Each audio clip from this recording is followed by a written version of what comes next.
It's game day again in the Grind City. Game 2 is coming up between the Grizzlies as well as the Warriors. A bit of injury updates when it comes to two key members of the Grizzlies, plus some lineup changes and the keys to game 2. Damichael, are you ready to go, sir? It's time, Shawn. I mean, this is what we've been waiting on all season long, right? I mean, the 11-game win streak happened. All these big, exciting moments. John Morant dunking on people, 52-point game. It all built up for this. Golden State Warriors, the class of the West for so many years. This is what it's all about, Shawn. Absolutely, but nothing gets you more in the mood to talk Grizzlies basketball than the most beloved theme song in Grizzdom, the Locked On Grizzlies theme song. Here we go. You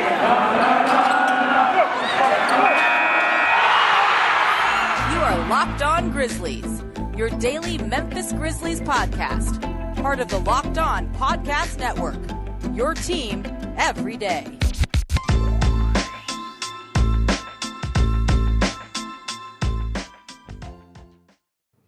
Welcome, one and all, to the Locked On Grizzlies podcast. My name is Shawn Coleman. Damichael Cole, gosh dang it, I'll never get it right. Whatever. Damichael Cole here with me, my co-host, as always, the man with the most when it comes to information about the Grizzlies, and we'll discuss that in just a moment. Of course, you can find Damichael at Damichael C, all his wonderful work at the Commercial Appeal, myself at Grizzly Bear Blue, Stats SAC on Twitter, the show at Locked On Grizzlies, co-host here at Locked On Grizzlies, your Grizzlies every day. Make sure you hit subscribe when it comes to the podcast platform that you enjoy using, free on all platforms, and hit subscribe on the YouTube channel as well. Damichael, we have plenty to talk about, but obviously a bit of a subject matter that we don't necessarily want to talk about so much.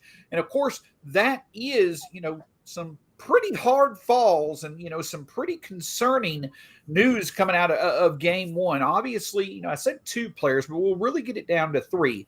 John Morant and Jaren Jackson Jr. both had a pretty hard fall in game 1. We could tell that Ja was, favoring his back pretty well for most of the game. Jaren, of course, had that fall at the end. People were a bit concerned about concussion protocols. Let's first talk about the players that aren't on the injury list. Just your takeaway. It seems to be good news, but you just hope there's no lingering effects going into game 2 tonight. Yeah, one thing that Taylor Jenkins said, yesterday when talking with the media was he was asked about one of these players specifically, and he basically said, Desmond Bane, that is, and we'll get to that. But he said that, he's dealing with the soreness that a lot of our players are dealing with.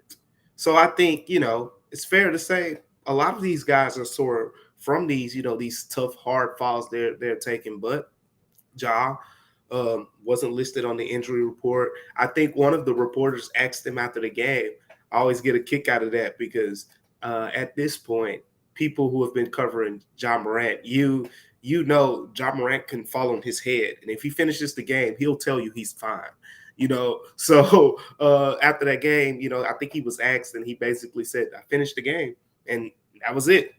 He, as he put it, he's a warrior. He's played on concrete, right? That's nothing to him. So you got John Morant, he should be good to go. Jaren Jackson, he should be good to go. And that's very important. They're going to have their bruises, but there's also one more, and he's on the injury report, Shawn. Yep, name's Desmond Bane. And of course, we talk about Ja and Jaren. The reason why we're so interested in them is because of how huge of a game that they had, even despite Ja getting hurt during the game, Jaren getting hurt late in the game. They still finished the game, still performed well, obviously. One person who certainly was not at the same level against the Warriors in game 1 that he was against the Timberwolves was Desmond Bane. I did think that the Warriors did a pretty decent job of trying to not let him get open looks, but it does seem like that Desmond Bane is dealing with a bit of back soreness. Nothing in particular that I can remember that would have caused the back soreness, but right now it is something he's dealing with. Now, to Michael, for those there, obviously we got new listeners, we got a lot of new folks watching Grizzlies games. When it comes to that questionable designation, what exactly does that mean when it comes to the Grizzlies injury report and players? Usually when a player is listed as questionable on the Grizzlies, they're most likely to play. It's almost like probable, in the NFL when that used to be a big designation. I don't think they use probable in the NFL anymore, but questionable usually means that a player is going to play. It's just shy of that. You don't say, oh, he's questionable. I see some people do that, Shawn, say, oh, he's questionable, he's playing. you can't quite do that because we just saw Zaire Williams was listed as questionable before game 1 due to right knee soreness. Zaire Williams did not play in that game. So while we've seen, we remember when Dillon Brooks was out for a long time due to his ankle injury. In the first game, he was listed as questionable. He played. John Morant, he was out for a while earlier this season. When he was first listed as questionable, he played. So usually it means that a player is good to go. And I think, in this Desmond Bane situation, that's what, people are expecting. But like I said, we've seen time to time. It doesn't happen a lot. It's rare. But Zaire Williams he's the most recent player listed as questionable on this team, and he didn't play in game 1. And of course, let's keep going with this injury report. We've talked about the main guys. You're certainly hoping that Desmond Bane plays. I'll be honest with you, though. If Bane is struggling to move tomorrow night, I know that him not playing would be definitely a big blow to the Grizzlies, but I'd much rather him be certainly at 100% in games 3 on than less than 50% tomorrow night. I don't necessarily think it's that situation, and I think Bane's going to play no matter what. But my point is that if he is certainly injured, do what you need to do to try to make it to where you can have him at his best availability moving forward. Now, you may not agree with that, Damichael. I am about him being as healthy as possible. Put him on the court, Shawn. It's the playoffs. Don't bother these guys up and rub his back and tell him it's going to be okay. No, Shawn, put him on the court. Look, at the end of the day, the Grizzlies got this blessing of a schedule. They got this blessing of a schedule where after Tuesday, no game on Wednesday, no game on Thursday, no game on Friday. You have 3 days off in between. He'll have all the time to rest in. At the end of the day, him just being a decoy out there. If Desmond Bane goes out there, takes 7 shots, the threat of him as a shooter will be there. I guarantee you they're not going to leave him open saying, oh, he's 50%. Let's leave him open this game. They're not going to do that with Desmond Bane. He is the biggest threat from three-point range on this team. He is the biggest reason if the Grizzlies want spacing and they want the Warriors to stay out the paint, the Warriors are already going under screens and allowing the Grizzlies to take 3-pointers, except on Desmond Bane. So if you want to get some remnants of spacing in this game, Desmond Bane is your best option. Shawn, you trying to butter up to this guy for you? Look at Desmond Bane. He's this big build. There's no reason for him to sit out. For all those wondering the stance that Damichael stands on, here's a little bit of a story from Damichael's past. Damichael in 6th and 7th grade was an all-regional point guard when he played basketball in middle school. But his 8th grade year, he actually came up 2 games shy of qualifying for a 3rd straight all-regional designation. The reason why is because of 2 grade 2 paper cuts that he suffered in math trying to get through graded papers, and he had to sit out more than half the season. So if you want to sit here and have Damichael talk about Desmond Bane being a gamer, that's because Damichael has experience of what that's not like. All joking aside, I do agree that Desmond Bane should definitely play if he's there. I'm just also simply to the point of, listen, you want to make sure players are at the best that they can be, so I get it, let them play. But the other thing that we'll say is this, is that there are 2 other players who are on the injury list. And there are 2 players who I think have been talked about astutely at times, maybe too much value put on them at times when it comes to Zaire Williams and Steven Adams. The point that I'm getting at is lineup adjustments are going to be a big key to watching game 2. We'll discuss that in just a moment. But before I do, I want to talk with you a bit about prize picks. Now, Damichael, you can back me up on this. When it comes to prize picks, when it comes to these prop bets, Steven Adams, always go the over on his offensive rebounds. Jaren Jackson Jr., always go the over on his stocks. Desmond Bane, always go the over on his points. The Grizzlies are a pretty good choice when it comes to when you need to rely on a player to win you some money, overcoming a certain statistic, the Grizzlies can get it done. There are some good old reliables. And this series, you have some different ones as well. The Warriors are going under screens. People don't expect John Morant to make 2 3-pointers per game. Prize picks, go check it out because Ja, 4 of 11 from 3-point range in that last game. They keep going under screens. He's going to keep making a lot of people, a lot of bucks. Exactly. And you can get 10 times on any entry, and it's just you versus the projected numbers. And the great thing about it is that for a limited time, Prize Picks has an exclusive no-brainer of an offer for all of our users. Users get $50 for free if a player on your first Prize Pick entry scores a single point. But you must use code NBA. That's right. This is an exclusive offer available to Locked On fans. Sign up today and use the code NBA, $50 for free if a player in your first Prize Picks entry scores a single point. Thanks so much for listening to Locked On Grizzlies. We can't thank you enough for making us your first listen of the day, but there's plenty of other things to talk about. Now, I'm a Titans fan. Damichael has a history of covering Philadelphia sports. The A.J. Brown trade is still the biggest news story out there in the NFL, but the draft is there as well. Check out the favorite Locked On NFL podcast of your choice after listening to Locked On Grizzlies. So, Damichael, I had talked about Zaire and Steven Adams potentially, when they come back, having bit roles. Because I want to make a proclamation right now. I want to make something very clear. You know your best 8 after game 1 to play against the Warriors. If there are 240 minutes to be played against the Warriors, these 8 players should play at least 220 minutes of them. Ja, Dillon, Desmond, Jaren, Brandon, Tyus, Kyle, DeAnthony. At the end of the day, that's what it comes down to. If you have 240 total minutes to play, they need to play at least 220 of them. Now, we'll get back to math in just a second. One of the things that cannot happen to Michael, and I cannot stress this enough, one of the things that cannot happen, you can't start Xavier Tillman. It worked fine in game 2 against the Timberwolves. It worked fine at times guarding Karl Anthony Towns. It's not going to work in this series. And X should be off the court, and that's nothing against him. It's just the caliber of team they're playing. Yeah, it's nothing against him. Case in point here, you just mentioned DeAnthony Melton as a person who is critical to this series. DeAnthony Melton was out of the rotation at the end of last series, but you look at this series, he is important. So it's opposite for Tillman. Last series, important factor. Changed the game in game 2, was a starter, for some other games. So with, Tillman in this series, it's not the same. And I think Draymond Green praised him yesterday, said he carries himself like a 10 year vet and things like that. But overall, the Grizzlies were even, in the rebounding with the Warriors. That shouldn't happen. That's not good. The Warriors got 17 offensive rebounds, and this is not, Tillman only played 13 minutes. So it's not to say he was the biggest reason for that. But you start Brandon Clarke, you set the tone.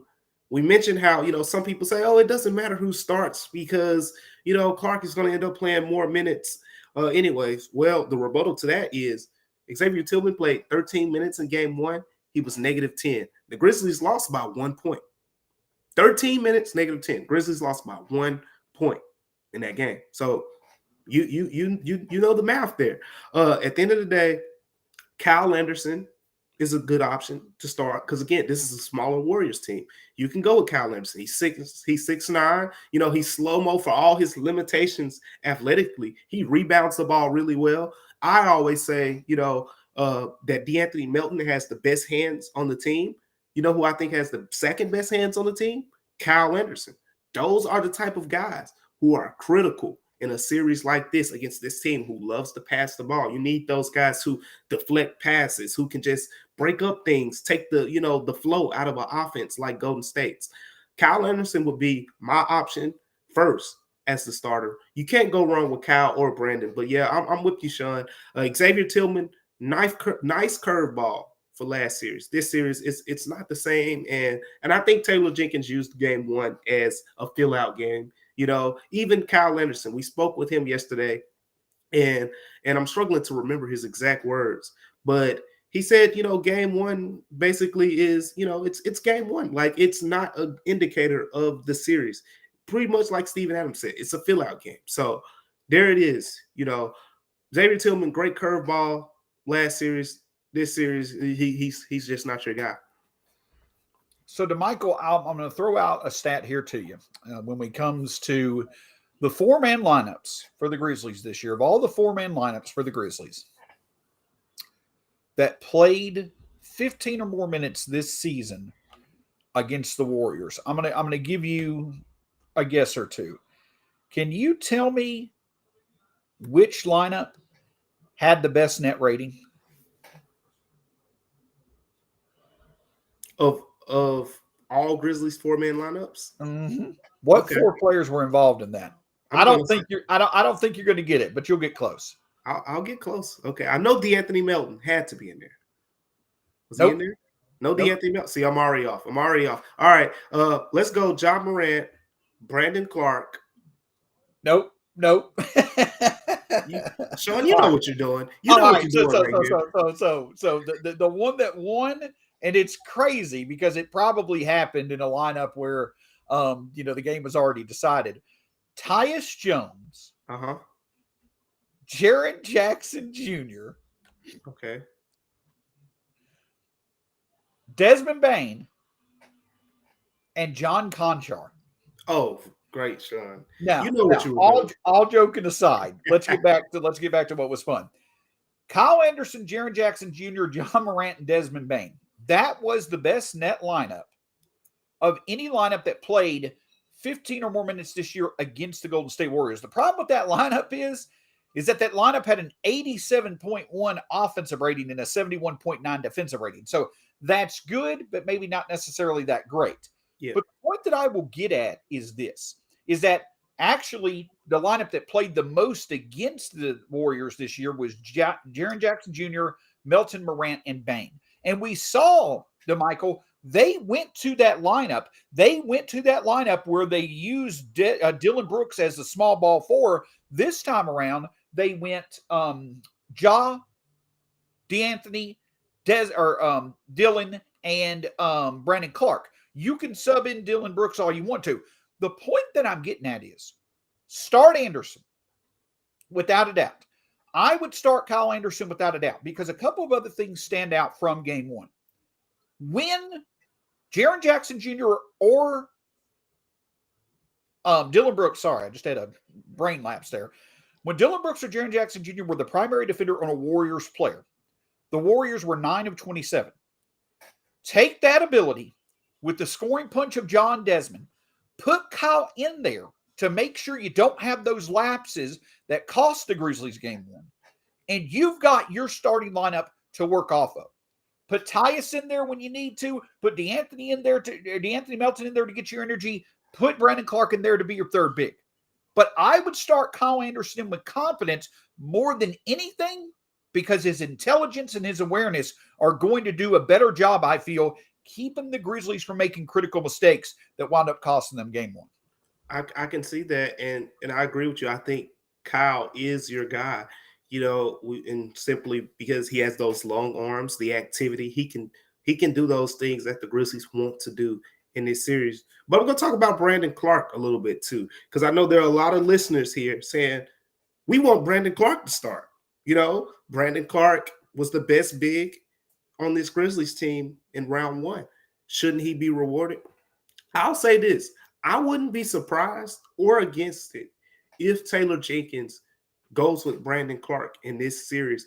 And it's a different series because last series I was completely against starting Brandon Clarke because if Jaren Jackson Jr. picked up 2 fouls and Clarke picked up 2 fouls, you have absolutely no front court scoring left and you're in a tough position. In this series, here's the difference. Minnesota, top 10 in the NBA free throws per game. D'Angelo Russell, Anthony Edwards, Karl Anthony Towns, all those guys are aggressive in making the referees, make a decision. Golden State, more of a shooting team, not a lot of slashers. The biggest slasher in that lineup is Andrew Wiggins, and he kind of has a minimized roles. I mean, we saw a lot of his touches were offensive rebounds and spot-up shots. Right, Shawn? He didn't have a lot of, isolations and things like that in that game. Golden State was near the bottom of the NBA. I believe they were around 25th in free throw attempts per game. Jaren Jackson Jr., we saw how that worked out in game 1. Jaren Jackson Jr. was not in foul trouble for most of that game. So he's more, active in these games now. But Brandon Clarke is your other, big who can get those offensive boards and really make things happen. So I think if Taylor Jenkins says, hey, We don't have to worry about Brandon and Jaren being in foul trouble this series. Let's throw our two most productive bigs out there and let's go let them eat on the offensive glass. Wouldn't be opposed to it. Kyle Anderson is a great option as well for, the things he can do. He can do more defensively, I think. Brandon Clarke can do more of those identity things in terms of offensive rebounding. He's going to roll to the rim hard, which is going to get open shots to shooters and things like that. You can't go wrong with either of those guys, I don't think. But they're both very, very, they're tiers above Xavier Tillman as options in this series. And to be honest with you, in investing, they have a passive approach and they have an active approach, right? Passive approach is you doing the same routine over and over. And yeah, it may work for you, so you may not want to sit there and touch it that much. An active approach is you wanting to consistently find the best options that are going to work based off what you're seeing out in whatever realm you're in when it comes to investing. I bring that up because that is one thing that I would like to see Taylor Jenkins do. Make more substitutions. Start putting in your best lineup, the death lineup that only played 5 minutes. A good friend of the show, Keith Parrish over at Fast Break does an outstanding job keeping up with the lineups. He brought up a great point. That lineup only played 5 minutes in game one, but it dominated in game one. Taylor Jenkins making more frequent substitutions to basically say, I'm going to show you my best hand, Steve Kerr. When your players are off the court, that should be an approach that he should take and force the hand of Kerr when it comes to his resting. Throw off his routine a bit. I think that certainly would help. But at the end of the day, we can talk about all these different names and things such as that. At the end of the day, there is one goal in game two that I think has to be done.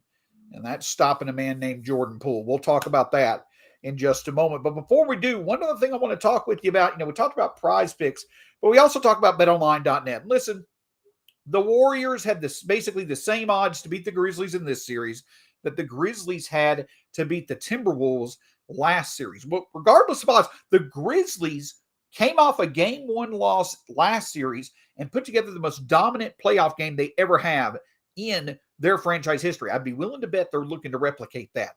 If you like odds, if you like chances, if you like to bet and wager on sports, Damichael, betonline.net is the best place for you to go. And there are a lot of good bets out there right now, Shawn. Yes. We're talking NBA, we're talking MMA, we're talking boxing. There are a lot of opportunities, and it's the playoffs. Rotations are getting shorter right now, which means there are a lot of good bets in terms of, points, money line. Things are clear because you know who is going to be on the court and you know when they're going to be on the court in the playoffs. BetOnline is the best place to go to get those good bets in. Absolutely. Mobile device, laptop, doesn't matter. The fastest and easiest way for you to bet on all the sports you enjoy betting on is betonline.net. Check it out today. Of course, we can't thank you enough for being with us on the Locked On Grizzlies podcast. Tomorrow, it'll be either be us or one of us. Obviously, late game going on tomorrow, but plenty to talk about when it comes to the Grizzlies. What adjustments will the Grizzlies make in order to get a game two win? Hopefully, we'll be able to discuss that and much more on tomorrow's edition of the Locked On Grizzlies podcast. So, Damichael, the end of the day, that game on Tuesday or on Sunday, what stood out is this. I know Klay Thompson hit big shots. I know Steph Curry hit big shots. I know Gary Payton Jr. and Andrew Wiggins did good things outside the box score. But at the end of the day, the biggest impact was Jordan Poole. It seemed like every time that the Grizzlies were about to get a little bit of a stretch going that could really help them grasp the game, Jordan Poole made sure it didn't happen. From looking at the matchups, looking at how things went, how do you contain Jordan Poole just enough to where he's not taking over the game to that level? First of all, Shawn, look where we are. I mean, think about this. This team has Steph Curry, Klay Thompson, arguably the best backcourt in the last decade. Andrew Wiggins was an all-star starter. He was an all-star starter. Draymond Green, I mean, not from the offensive perspective, but the pedigree is there. We're talking about Jordan Poole, a guy who got minutes in the G League last season, as the guy who is probably the player who the Grizzlies need to stop right now. And we saw in game one, he was unstoppable. I sent out a tweet, Shawn, and our football listeners, you'll understand more than everyone else. But when you watch the way he moves on the court and he dribbles through, defenses, Jordan Poole, that is, it kind of reminds me of guys like Justin Jefferson, CeeDee Lamb, Jerry Jeudy, the way they run routes. Like AJ Brown. Sorry. We have some Titans fans that are Grizzlies fans. So I tried to keep AJ Brown out of it. Go on mute for a minute.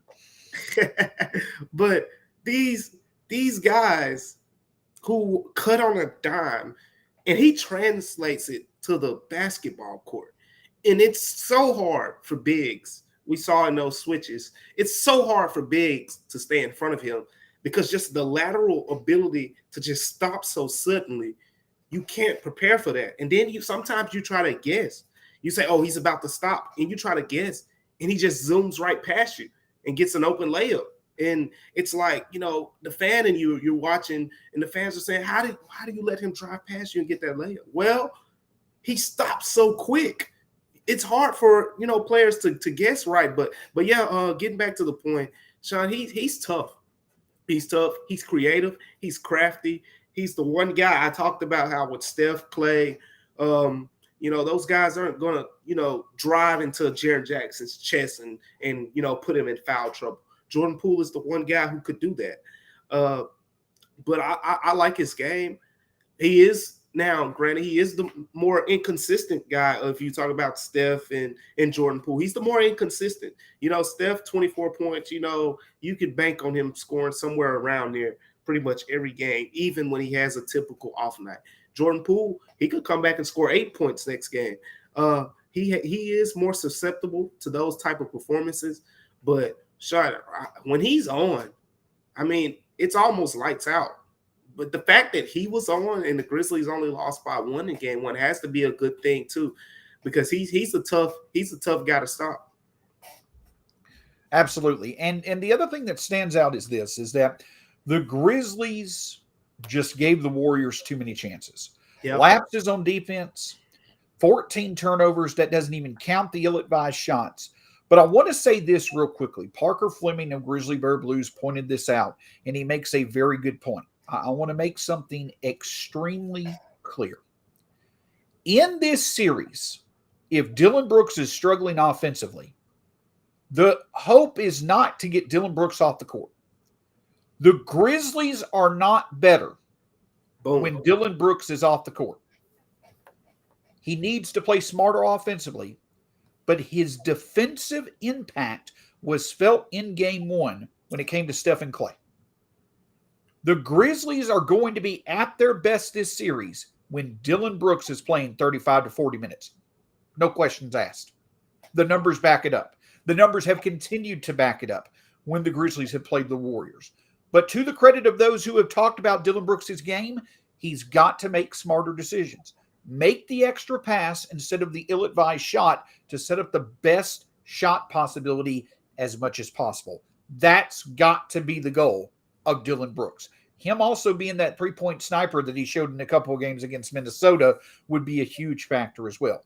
The other big thing for me is you've got to limit the defensive lapses. And I know that I talked about that ad nauseum yesterday, but you see how big of a difference they made. The Grizzlies multiple times in the last 4 minutes of the game had the momentum swing their way after making a big bucket, but because of not recognizing where a player was underneath the basket, it wound up not letting them get ahead the distance that they needed to.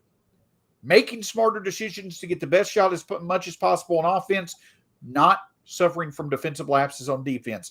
Those two things have to happen against a team the caliber of the Warriors, as well as rebounding the basketball and not letting those second chance points happen as well. Yeah, it's the mental things, the things you can really control easily, and that's what film is for. You know, Taylor Jenkins said it, Kyle Anderson said it, Tyus Jones said it. They all talked about how watching the film, you see those small little mental lapses. And I think one reporter, I mean, this is how I know Taylor Jenkins really dived into the film, because one reporter mentioned a play where, you know, John Morant was standing under the rim and Gary Payton the second got an offensive rebound and laid it up. And very particular play throughout the game that, quite frankly, you know, didn't have the hugest impact, but he remembered that play and you know, kind of explained it perfectly. And when I heard him talk about it, it was like, oh, he's really been diving into the film. But yeah, and I want to touch on your Dillon Brooks point too, because with Dillon Brooks, a lot of people complain about his shot attempts, his make to miss ratio and all of that. And I get it. I mean, his shooting numbers aren't great, but go look at the stats. Dillon Brooks finished +9 because when he is on the floor, you limit Steph Curry, and that gives you the best chance anytime you're playing the Warriors, containing Steph Curry. And we wonder, we're talking about Jordan Poole and how he's going. You don't want to put Dillon Brooks on Jordan Poole and let someone else guard Steph Curry. So there's that too. But he's too important of a player in this series, because you see some people say, oh, take him off the floor and things like that. You take Dillon Brooks off the floor, watch how Golden State scores the basketball in the backcourt. You're going to be wishing right back, put him right back out there to slow those guys down, just like a lot of fans couldn't wait for him to get back in early March when he had that ankle injury. Be great also if he didn't have a couple of phantom foul calls as well. So listen, there's going to be a lot going on. I know that Taylor Jenkins doesn't call this a rivalry. I'm not to the point of calling this a rivalry yet. Steve Kerr doesn't either. Yeah. Because do what now? I said Steve Kerr doesn't either. Yeah. They won't call it that just yet. No. And due respect to the Warriors, we're not to their level as of yet. We are very competitive against them and for legitimate reasons, but we're not to their level as of yet. But the thing is that I'm ready for it to become a rivalry. I'm ready for this Draymond fallout to occur. I like when Brandon Clarke speaks on his mind, speaks to the fact that, hey, this is what I feel. I like the mutual respect that's between both teams as well. But I also like the talking that Steph Curry does to John Morant. All around, these are two teams that I do think respect each other and realize how good each other are, and that playing each other brings the best out of both of them. I hope we get 7 games like we did Game 1, but it starts tonight, and hopefully this time will lead to a win, Damichael. Yeah, the Grizzlies need this one. You can't lose 2 games at home and go into, Chase Arena expecting to take 2 back. That would be a pretty tough task. So splitting here, and even if you were to split at Chase, you got home court back just like that. So this is a big game for the Grizzlies. Listening to the players and coaches, it's always different from how coaches and fans perceive things. Game 1 was just game 1 to the players. And I understand why, Shawn, because they have seen this 3 times, twice now. They lost game 1 against the Timberwolves, won that series 4-2. They also won game 1 last season against the Jazz, lost that series 4-1. They've seen this play out where the game 1 winner doesn't win the series. So they're not phased. While, we've had the conversation about how it's a missed opportunity. Fans certainly, a lot of fans I've talked to feel that way as well. But in the locker room, there's a different feeling. So we'll see how they respond just from the fact that they think that's the case. Absolutely. And don't in any way, shape, or form feel that game 2 did not have a ripple effect last series. Even though the Grizzlies did not come close to putting together a complete game the rest of the series like they did in game 2, what they did in game 2 to dominate so much, they did it in long enough spurts, and the 3 other wins that they won after that to be able to get the series. They're going to want to make the full opportunity. I feel that we're going to see a Grizzlies team focused. I feel the Grizzlies are going to get the win tonight at the FedEx Forum. Damichael Cole will be there. He will be enjoying the game, covering for us. And I will also obviously be here to talk with you on Locked On Grizzlies with Damichael in the post-game edition on Wednesday. Until then, for Damichael Cole, my name is Shawn Coleman. Thanks as always for joining us. Have a great one. Go Grizzlies. Keep it rocking, Memphis. We'll talk to you again soon here, the Locked On Grizzlies podcast.